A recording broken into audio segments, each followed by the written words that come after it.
Hi, my name is Richard Gross, or as they like to call me in Indonesia, the Batik Man. I travel to Indonesia 1 week out of every month to work on my batik designs and to make sure the production goes well and is on schedule. I thought it might be interesting to make a little documentary explaining how modern batiks are made. So sit back, fasten your seatbelt, and journey with me to Indonesia and let me show you how one batik is made from start to finish. I hope you enjoy the ride.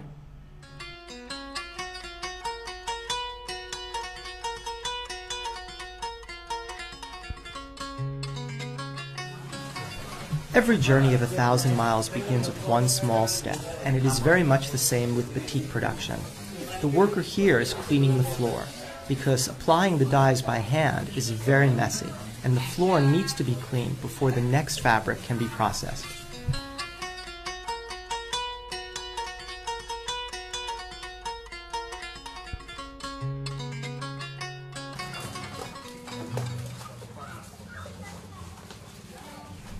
Once the floor has been cleaned, the workers start putting down long sheets of plastic on the floor, some sort of linoleum type product.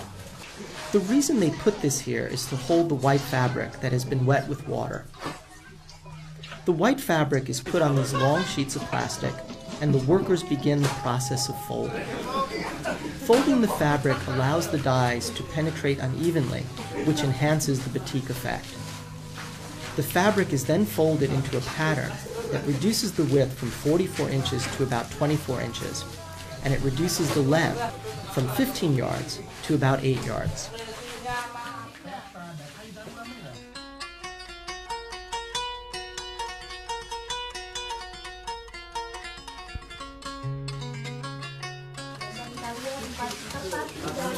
After the fabric has been completely folded, the workers start applying the dye stuff to the fabric. Using a natural sea sponge, about the size of a tennis ball, the workers start applying circle-shaped blocks of color on the fabric. The first color applied is red, and you can see how the worker applies this color, leaving space for blue and yellow to follow. It is a mini assembly line. One worker applies the red, another the blue, and finally a third worker applies the yellow. It is just beautiful, even at this stage. One thing to note is that these colors will only show up in the printed batik design, or the motif as it is called in the trade. It will be protected by hot wax and then removed from all other areas later in the production process. The third worker is just about finished applying the yellow color, and once it is complete, the fabric is taken out of the workroom for the next production step.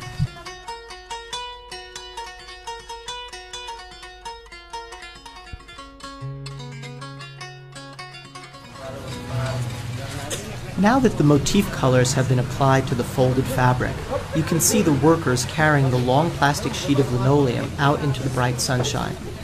Sun is such an important part of batik production. Since the reactive dyes have not yet been fixed or cured to the fabric, drying them in the sun will fade them slightly. The workers are now sprinkling soda ash, which is a fixative, onto the fabric. They are sprinkling it on in a random or haphazard fashion, and wherever that powder hits the fabric, it's going to cause that area underneath to be just a little bit darker than the surrounding areas that's fading in the sunlight. This increases the random variation in color that is a unique characteristic of batik fabrics.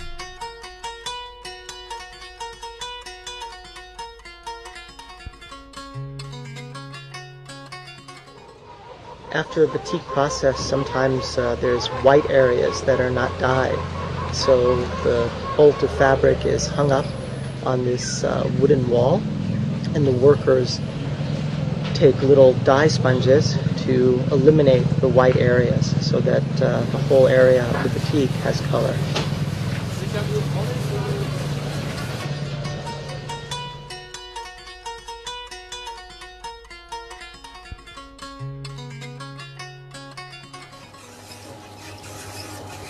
Now that the motif colors have been inspected and all of the white spots have been touched up by hand, it's time to take the fabric to the water glass machine in order to properly fix the colors onto the fabric.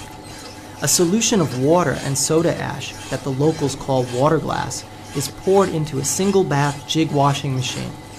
Each yard of fabric runs through the bath for about 5 to 6 seconds, and once the entire batch is complete, it has to sit for about 2 hours for the dyes to be fully set in the cotton.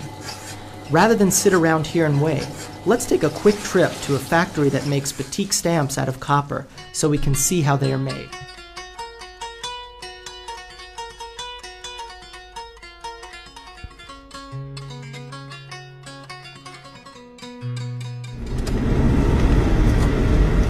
Most batiks in Indonesia are made in central Java, in and around the small city of Solo. As you can see, the environment around these small batik workshops is very rural, residential, even agrarian in some senses. There's a bunch of rice paddies and farms that we passed along the road. Here we are, driving along the back roads of Solo, on our way to the stamp making facility. And I hope this gives you an idea of the local area that surrounds the batik workshops. Making copper stamps is a complicated process, one that starts, of course, with the original artwork. But because copper stamps are made of folded bits of metal, there is a limitation to the amount of detail that can be shown, especially when you compare it to pen and ink on paper. Here you see the technician modifying the original artwork, removing some of the detail so that it comes into a format that can be translated into the copper.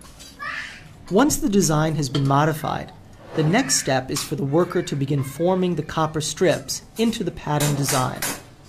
This involves a lot of cutting, bending, and clamping in order to manipulate the copper strip to fit into the pattern design.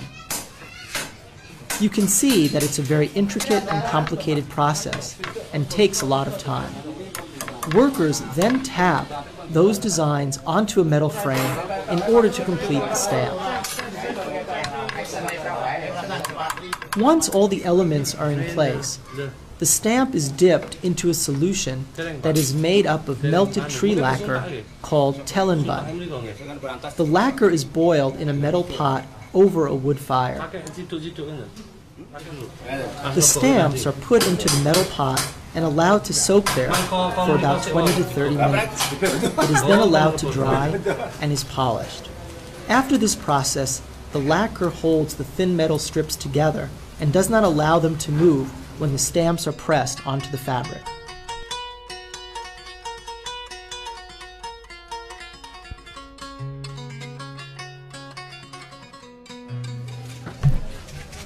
Now that the stamp's been made, it's time to go over to the stamping room, where the workers put the motif-colored fabric onto tables and dip the stamp in a solution of paraffin and beeswax that's been melted. And you can see him placing the stamp in the pattern and making sure everything lines up. And it's really not at all as easy as it looks. I've tried to do this many, many times and have lots of practice, and still these guys won't let me near the stamping room.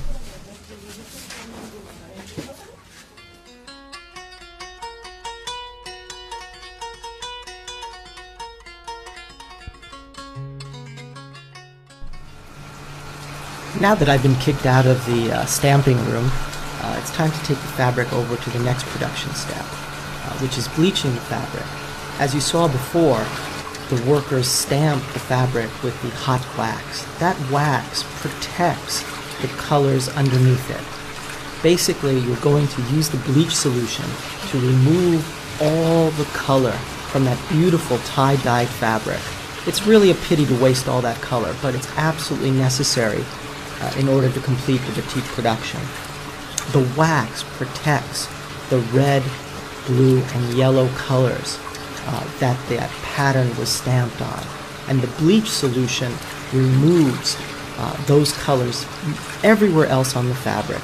It basically will leave white or light tints of color where those bright, vibrant colors were there before.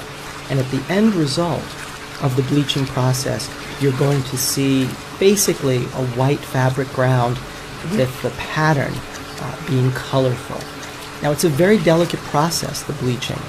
If you do it for too long, the bleach will penetrate the wax and destroy those motif colors. If you do it for too short of a time, you won't remove enough dye from the ground. So it's real tricky and has to be monitored very carefully.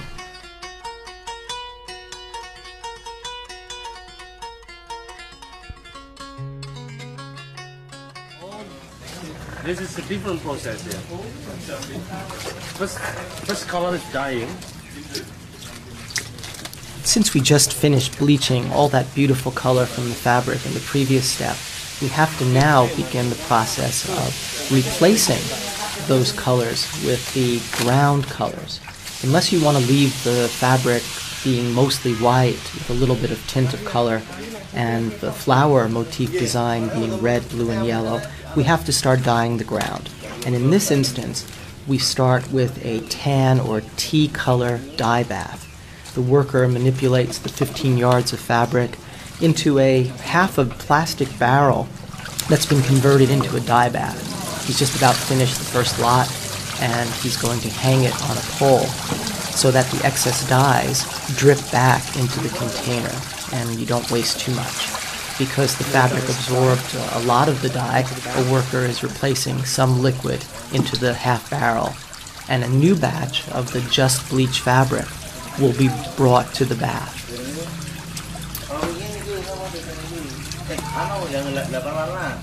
He begins the immersion process, pushing that 15 yards down into the barrel, moving it a bit, making sure that the dye penetrates throughout the fabric and the different folds.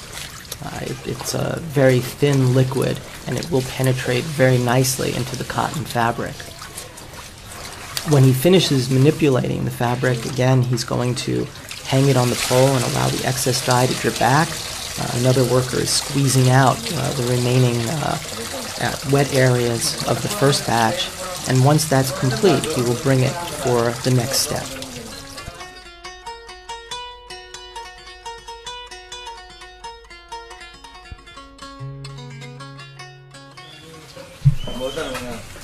Now that the fabric has just been dyed in that light tan or tea color, the worker puts it on a clean piece of linoleum that's been placed on the floor. He begins folding it in the same exact way that he did with the white fabric that was done at the beginning of the production process. You can see him scrunching the fabric, reducing the width by about half and the length by about half. This folded pattern allows the dyes to be applied unevenly and haphazardly. The fabric looks great like this, but the ground looks a little flat, so I think we should add a little bit more color to it.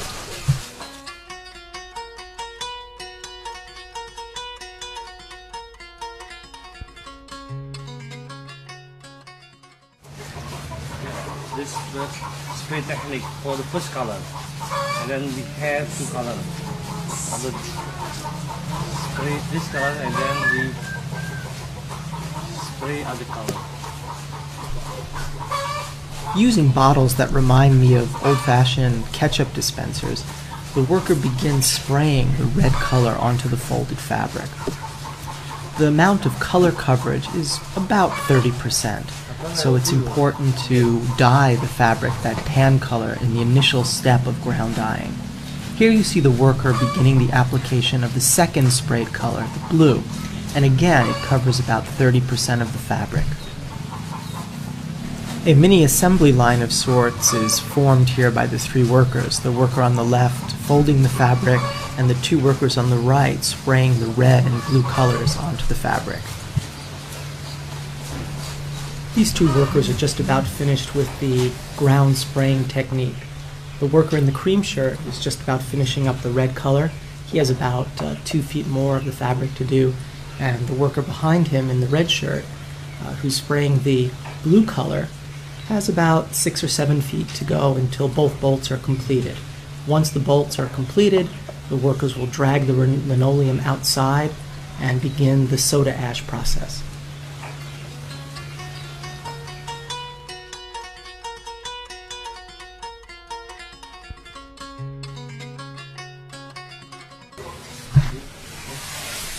The next two production processes are exact duplicates of the ones that were used after the motif colors were dyed earlier in the production process.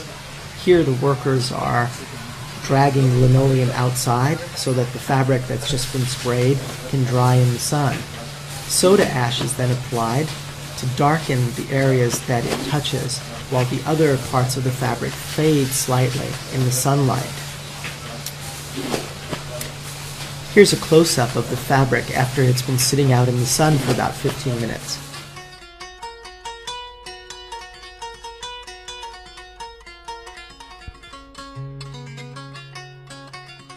After the fabric's been drying in the sun for about 20 minutes, we head over to the water glass machine where the worker is adding the solution into the jig washer. The fabric is then run through exactly the same process that was done to treat and fix the motif colors. After this water glass solution process is finished, the fabric has to sit for another 2 hours, and instead of hanging around here, I think we should tour a batik museum.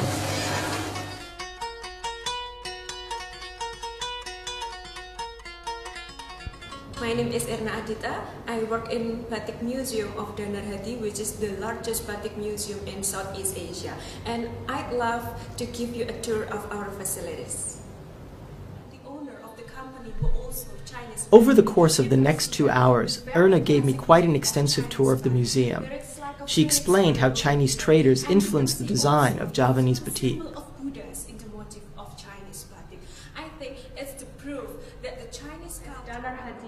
She showed me the batiks that were produced and worn by the benefactors of the Batik Museum. She explained how the nobility and other different castes in Javanese society could only wear certain batik designs. She told of how during the Dutch occupation, European fairy tales and art were incorporated into the local batiks. I want to thank her for the excellent tour she gave me. From my visit, I learned so much about the different periods and styles of traditional Indonesian batiks.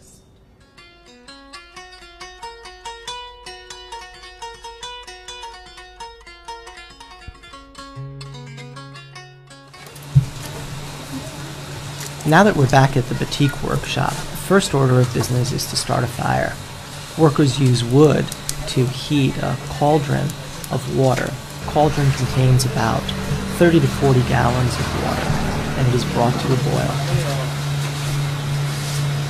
The fabric that has just come from the water glass process, as had been sitting for 2 hours, is now fully fixed.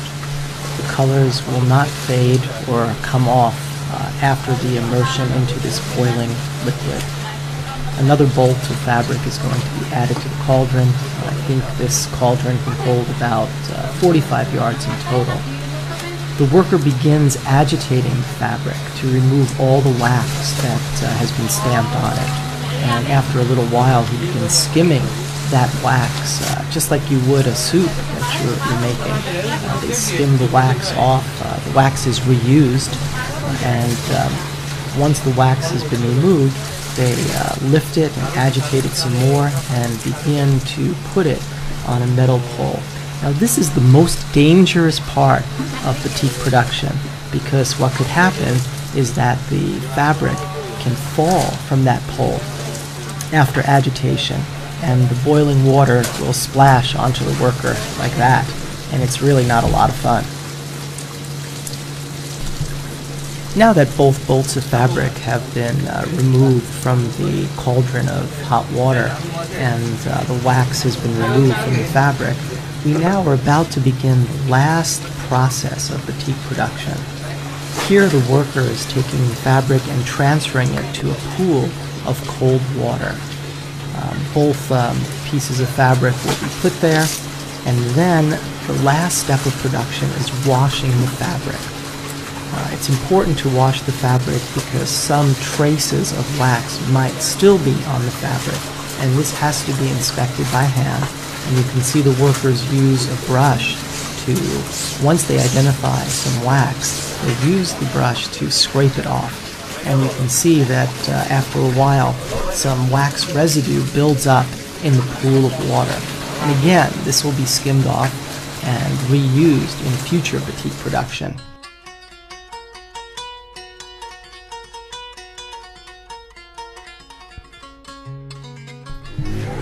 All the production processes have been completed. The fabric has dried in the sun one final time, and the fabric is finished. Look at how beautiful it is. If you look carefully, you can see the ground colors that were made up of dyed tan with tints of the sprayed blue and red colors. You could also see the blue, red, and yellow motif colors that were sponged on earlier in the production and then bleached out from everywhere except those areas protected by the wax. It is just a beautiful design, and I think you can now appreciate the many steps that it took and the toil of all the workers involved over almost 2 days in order to produce these few bolts of batik fabric. I really enjoyed working on this documentary. I learned a lot about video production and editing. It really makes batik design and production look easy. I hope you enjoyed our brief journey together and learned a bit about how batiks are made. As for me, I am working on designing a new line of batik fabrics and looking forward to my next trip to Indonesia, getting my hands dirty with dye and making some beautiful fabric. Until then, cheers.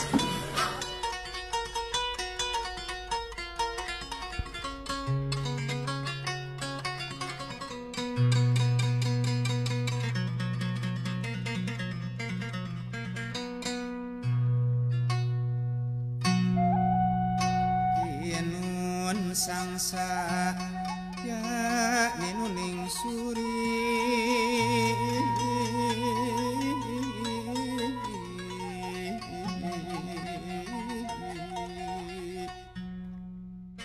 saking kebat